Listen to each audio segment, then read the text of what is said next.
করি, এমন বিশ্বাস করি প্রয়োজনে জীবন চলে যাবে, এরপর কোরআনের রাস্তা থেকে আলাদা হব না। তাহলে কোরআনকে অস্বীকার করে যারা কাফের তারা।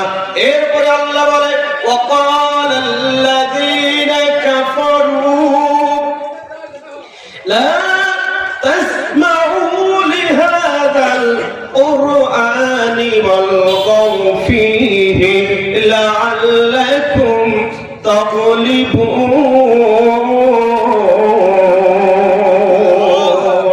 আল্লাহ রাব্বুল আলামিন বলেন কাফের হলো তারা যারা বলে কোরআন শুনবা না, আর কোরআন যেই জায়গায় শোনানো হয় ওই জায়গায় গন্ডগোল করবা, গোলযোগ করবা, হট্টগোল করবা। ও মুসলমান, আমার আপনার নবী যখন কোরআন প্রচার করে, আমার আপনার নবী যখন কোরআন তেলাওয়াত করে, আবু জাহেল লোকদেরকে লেলিয়ে দেয়, যাও তোমরা যাও, যেখানে